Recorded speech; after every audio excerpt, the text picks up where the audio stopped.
మాది పురుషోత్తపట్నం, గుర్తుపెట్టుకోండి, ఊహించుకోండి ఒకసారి.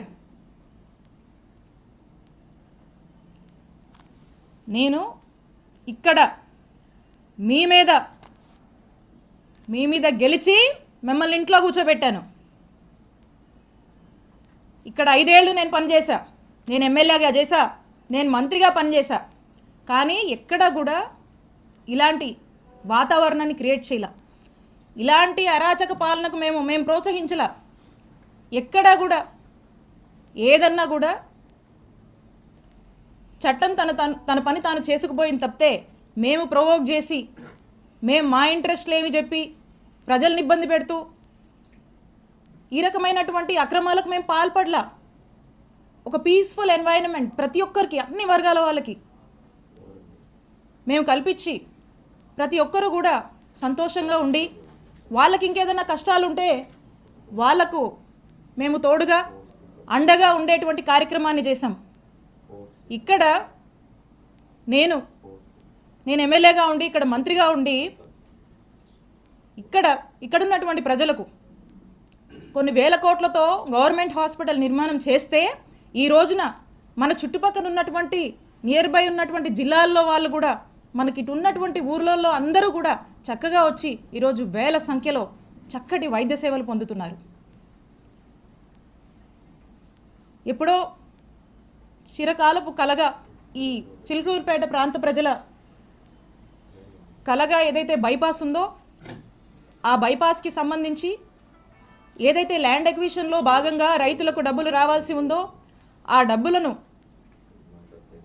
ప్రభుత్వం ఏదైతే వాటా చెల్లించాల్సి ఉందో ఆ వాటాని కూడా జగనన్న ప్రభుత్వం ఆ రైతులకు చెల్లించి కోవిడ్ టైంలో అనేక ఇబ్బందుల వల్ల ఈ ప్రాజెక్టు కాస్త ఆగిపోయి వెనకబడి ఉంటే కూడా వాళ్ళందరినీ పిలిచి, ఆ కాంట్రాక్టర్ని పిలిచి వాళ్ళకు మోటివేషన్ ఇచ్చి, వాళ్ళకు ప్రభుత్వం వైపు నుంచి కావాల్సినటువంటి సపోర్టు పూర్తిగా ఇచ్చి రాత్రింబగలు వాళ్ళు పనులు కంప్లీట్ చేసి శరవేగంగా పనులు పూర్తి చేసి బైపాస్ని అందుబాటులోకి తీసుకురావడానికి ఎంత కృషి చేశాము. ఈరోజు చూస్తే ఎక్కడి నుంచో చెన్నై నుంచి, కడప నుంచి వచ్చిపోయే వాళ్ళందరూ కూడా ఈరోజు ఎంత కమ్యూట్ బాగుందని చెప్పి హర్షించేటువంటి పరిస్థితి.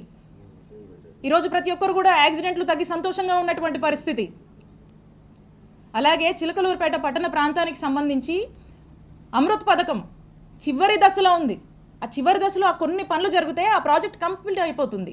దాని మీద దృష్టి పెట్టండి. లేదు, మీ దృష్టి దీని మీద లేదు.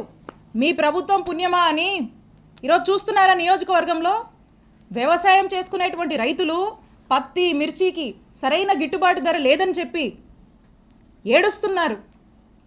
మీ ప్రభుత్వం పుణ్యమా అని నిత్యావసరాల ధరలు, ఆ వస్తువుల ధరలు పెరిగి సామాన్యుడు కొనుక్కోలేక ఎన్ని ఇబ్బందులు పడుతున్నారో ఒకసారి తెలుసుకోండి. మీ ప్రభుత్వ పుణ్యమా అని వ్యాపారస్తులు వ్యాపారాలు సరిగా సాగక ఆ వ్యాపారం సాగించాలన్నా మీరు పెట్టే ట్యాక్సులు, మీరు అడుగుతున్నటువంటి మెంబర్షిప్లు కట్టలేక ఎన్ని ఇబ్బందులు పడుతూ తలబాదుకుంటున్నారో తెలుసుకోండి. ఇవేవి మీకు పట్టవు. పూర్తిగా మీ ఫోకస్ 2 అంశాల మీదే. ఆ 2 అంశాలు ఏంటంటే, ఒకటి, విడుదల రజనీ మీద కేసు పెట్టాలి, విడుదల రజనీ కుటుంబ సభ్యుల మీద పెట్టాలి, వైఎస్ఆర్ కాంగ్రెస్ పార్టీ కుటుంబ సభ్యులందరి మీద కూడా పెట్టాలి. ఎవ్వరూ కదలాడకూడదు, హింసించాలి, జైళ్ళ దాకా తీసుకువెళ్ళాలి, అక్రమ కేసులు, అక్రమ అరెస్టులు చేయాలి. ఇదొక ఇంట్రెస్ట్ అయితే మీకు ఇంకొక ఇంట్రెస్టు హ్యాపీగా జోబులు నింపుకోవాలి. సామాన్యుల్ని కూడా ఇబ్బంది పెట్టి అక్రమంగా డబ్బులు సంపాదించాలి, మీ జోబులు నింపుకోవాలి. దోపిడీ, అక్రమ సంపాదన, అక్రమ కేసులు, అక్రమ సంపాదన, ఈ రెండింటి మీదే మీ 100% ఫోకస్ ఉంది. దీంట్లో 10% అయినా ఇంత హ్యూజ్ మ్యాండేట్ ఇచ్చారు ఈ జనానికి. వీళ్ళు ఏ సమస్యల్లో ఉన్నారు, ఈ సమస్యల గురించి పట్టించుకుందాం, వీళ్ళకు మేలు చేద్దామని దీంట్లో 10% మీరు పనిచేసినా ఈ నియోజకవర్గం బాగుపడుతుంది. కానీ ఇవేవి పట్టవు, ఇవేవి మీకు పట్టట్లేదు. ఒక్కసారి ఆలోచన చేయండి.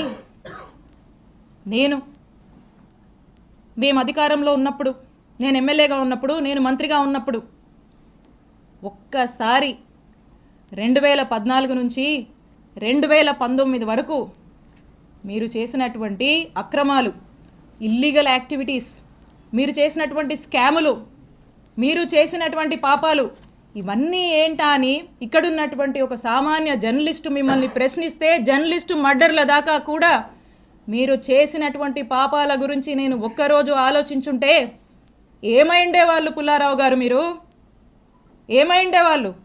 ఒక్కసారి ఆత్మవిమర్శ చేసుకోండి. నా మీద పెట్టిస్తారా కేసులు? మా నాయకుల్ని వేధిస్తారా? వైఎస్ఆర్ కాంగ్రెస్ పార్టీని గొంతు నొక్కేస్తారా ఇక్కడ మీరు?